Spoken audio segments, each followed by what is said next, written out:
as a signed copy. It's now just a damaged comic book in their mind, stuff like that. So I don't like selling signed copies. CGC is what? CGC is Comics Gratuity Company or Guarantee Company. They actually grade comics and seal them in plastic, and that's the grade they stay at as long as you don't damage that. It's the plastic. industry standard for a comic book can actually lose value. Yes, but by having it signed. Yes, because even if it's by the original. The only way that they will guarantee that is the signature of who it is if they witness the signing.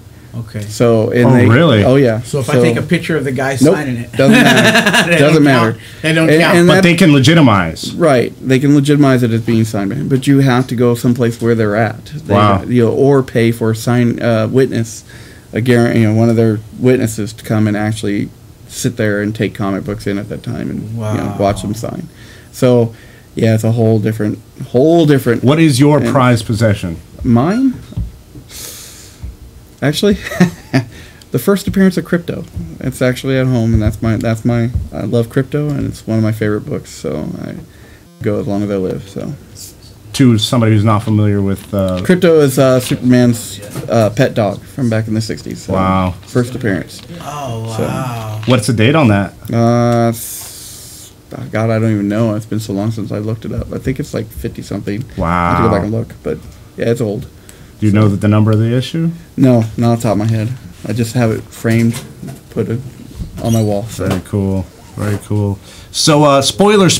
We're going to transition to the Avengers movie. Give me your thoughts on it right off the bat.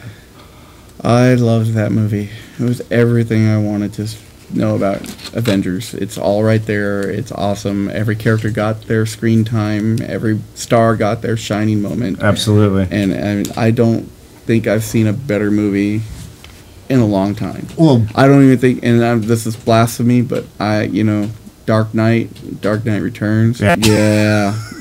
You know what? I'm scared actually, because you gotta think this way. I don't know.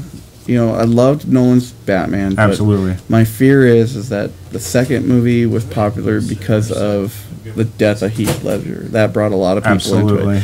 I'm hoping that those people return again for the next one, and I think they will. So I'm hoping that because they fell in love with the characters and they fell in love with the story. But holy crap, Avengers! Yeah, I see a picture on Facebook where it has like all the cast standing there pointing and going, "Your turn now, Batman." And it's kind of like a challenge thing. Wow! And I'm just like, they even changed the marketing of the movie. They've tried to. Batman has done some new commercials where they're trying to pull together as many characters into it. I couldn't tell you. I'm on a blackout for all movies, comic book movies this summer. I have not seen a single preview trailer, commercial, or anything. Cool. I did the same thing for Avengers. Yeah. And put a commercial where they've got Catwoman and Batman. They're trying to pull it doesn't even the commercial seems weird, like they're really pulling to get as many comic book characters in. And here's the thing, right, is Batman, they've always relied on viral marketing. That's been their thing. If you remember back to the Heath Ledger stuff, it was all that, can you find Joker? There's wanted posters, there's the phone calls and all that stuff from the first one, where it was Harvey Dent would call you to tell you, hey, I'm running for office, stuff like that. They did a lot of viral marketing as opposed to mainstream marketing. So I haven't heard much this time. You had the newspapers that came out, with all that stuff with Joker's wanted picture on it and things like that. You just don't see that right now. What did you think about the Hulk's performance? I was let down by the first movie. You know what? Here's the thing, right? I understand why they signed him for 6. Six? Yeah, they signed him for 6 movies as soon as Hulk. Yep. Wow. So I think he did an awesome job. I think he kind of stole the movie, and I was leery about it because I kind of didn't like the way that they treated Edward Norton on his way out. They kind of did it kind of backhanded. But what do you mean? Explain. Well, there was a Marvel press release out about how he didn't work well with the casting crew and all that stuff before they even announced that he wasn't going to be. It was somebody screwed up and sent that release. And Edward Norton came out and was like, well, that's how you feel. Okay, no problem. Wow. Right. And so it was kind of like, it was kind of crappy the way they did that. Well, nothing against Edward Norton. Seeing Tyler Durden as the Hulk it's kind of taken away from Hulk itself. And the new actor, what's his name? Mark Ruffalo. give it a sense of here's a scientist that went through an experiment and now he's dealing with this dilemma. But the second Hulk movie was Edward Norton is the Hulk. You didn't even really put together that he has a background as being, you know, a scientist. Right. I mean, the thing with the new movie is you can see the actor in the Hulk. You know, right. I mean, yes, his face. The whole transition of, you know, yeah, he's, you know, a big giant CGI guy, but I mean, you could actually see that little something that was like, you know, hey, I have a secret kind of thing going on through the whole movie, you know, until he finally tells you, you know, like his best line in the movie, what my secret is, you know, and it's like, you're like, oh my God, you know, because he always had this, like, you know, I know something you guys don't. Look, you know, so. Spoilers. His secret to being the Hulk is he's always angry. Yeah. And how Hulk becomes the Hulk was so cool is he when loses he does that. his cool and becomes the Hulk. Right. He has to go through a situation where it makes him extremely angry, and out comes the Hulk. Right. How did you like that being introduced to the character when it was always...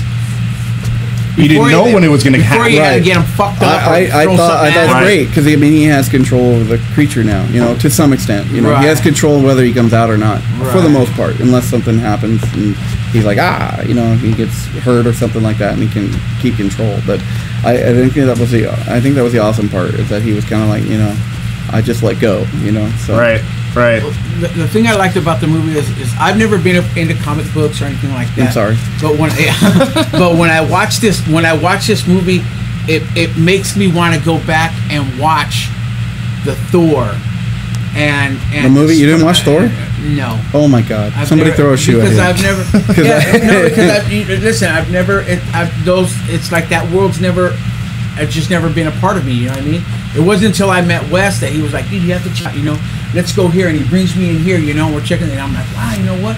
And there's, it just, for anybody who's layman's to this whole comic book world, once you get into it, it's like it grabs you and it holds you, you know. Soap opera for guys. Yeah, no, that's what it is. I said, it's just so, it's such a cool thing.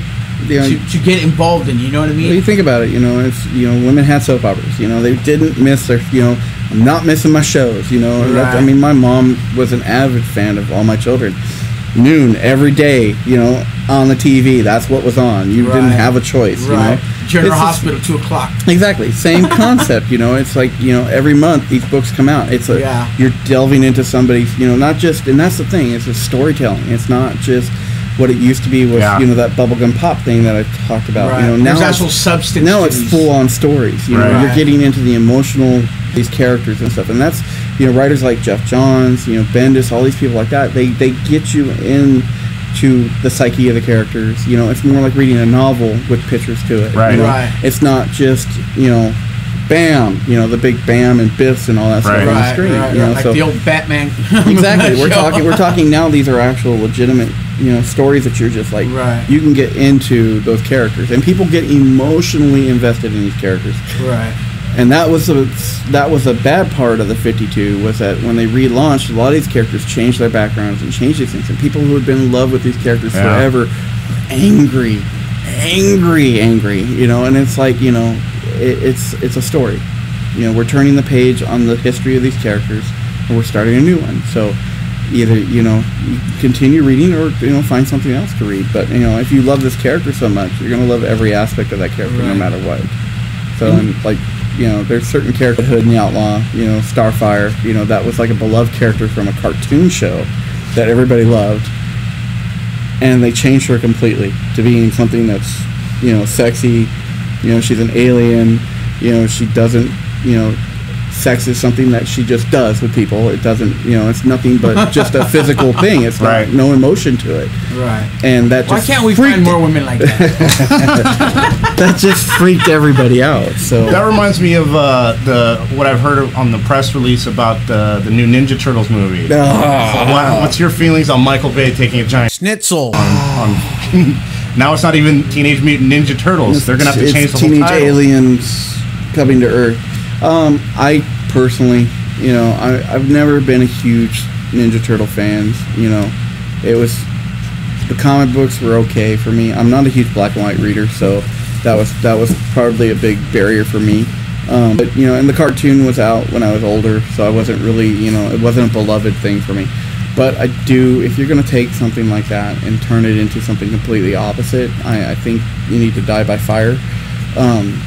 You know, there's a few of these movie directors who I feel need to be Molotov cocktails thrown at them because they've ruined what is essentially everybody. Christopher Reeve. Yeah, essentially. I mean, you know, I love Superman. I love the new movie for what it was. Did you? But it angered me because it was what it was. You know, Superman would never be an absentee father. Superman would never stalk his ex-girlfriend and stand outside her home and listen in on her. You know, I mean, all these different things. It was like, you know, the best parts of those movies. Like emo Superman. Yeah, the best part of those movies were you know, it wasn't dealing with the outside storyline. It was all the fighting and the action scenes of it. And it was just poignant and bad directing, honestly. So I think he should have stuck with X-Men and let somebody else do Superman. So, and you know, and then of course, you know, you have the Wolverine origin movie, which was like, wow, really? Come on, you know, I bedazzled Emma Frost. And then if you watch what made me laugh is if you watch the after credit stuff for that, you see the producer, she's a female, right? And I don't think she's ever read a comic book in her entire life, because she's talking about Emma Frost in the movie, and she's like, "Oh, she was beautiful, and all these speckled jewels all over her." And I'm like going, "That's not Emma Frost. What part of Emma Frost did you ever even pick up a comic book and look at Emma Frost to see what the character concept was?" Because they actually showed all these different ways that they did her. And they chose the bedazzled version of her. And I was just like, why would you do that? She's like a diamond. She's supposed to be diamond skin, which means faceted skin. Right. Not a bunch of diamonds over her skin. And that's her. It was that holy. Can be dazzled. It was that producer who probably had the final say on it and was like, that's what we're going with. You know, and I'm like going, read a comic book. You know, the Superman movie, right? It came out right about that time where Jeff Johns was writing Superman, and there was Chris, which was an adopted Kryptonian kid that Superman and Lois Lane were, you know, raising, right? And it's like he kind of picked up a comic book, saw a kid in there, and said, "Oh, well, Superman has a kid. Let's put him in the movie." You know, and didn't actually read the story to know why that kid was in there. You know, it's like, just take a few seconds and do a little bit of research. Maybe you might, you know, the stories are already written. You know, I know you want to put your own slant on them, but they're already written and they're really good. You don't have to actually go in and rewrite everything. That's why I'm kind of looking forward to the new Superman movie, you know, because, I mean... No, but... really? No, it's Zach... Who's doing it? Zach, the guy who did Watchmen. Huh. He does visuals awesomely. I did not like Sucker Punch because of the story. Yeah. The visuals were stunning. Were good. Were stunning. Yeah, the story was awesome. Exactly, because he wrote the story. So I'm thinking as long as he doesn't write the story with Superman and somebody else does the script, it's going to be an awesome movie. Right. So it'll look great, and hopefully the script will be awesome too. So, and it's not going to be a rehash of something that was done in the 80s, you know, 70s and 80s, which, you know, you don't need to do that. Everybody knows the origin of Superman. Everybody knows he came to Earth in a rocket ship, you know, raised by Kents, you know, that stuff like that. You don't need to do that stuff. We all know that. And if you're going to do it, just do a montage in the beginning credits. That's all, you know, just to give them the basic backgrounds. And start them out here in Metropolis, you know, that stuff like that. I just, you know... Maybe I'm talking out my ass, but I honestly, you know, you got to get people hooked in the first. You're talking about writing and all that. And you know, and I'm a comic shop retailer. I don't write comics. I don't write movies. So you know, and that's the thing is that you know I sell the stuff. I know what the customers here like because I'm the one selling it to them. So you know, but you are looking I'm not going to tell you how to write, but I'm going to tell you what would probably work as a way of you know, hey, this is really cool. Maybe you can incorporate that in it. I'm not going to tell you, oh, write this, write that. I mean, I know. I've had conversations with creators where it's like, you know, people come up to and say, oh, well, you should be doing it this way. And it's like, I don't want to be that guy, but holy crap, please give me something that actually will make people want to buy comic books again. So. But you were talking about earlier, but you're looking to start a comic book camp? Yeah, actually, we're trying to get something together for this summer. Where it's basically, you know, we'll have creators and come in, you know, kids, anybody actually of all ages can come in and over the progression of 3 months of summer be able to create a full 24-page comic book. Start from concept, storyboarding. It's not storyboarding, I forget what it's called, layouts, basically, you know, scripting, the whole bit like that. And just kind of, you know, I have a couple of creators who have said that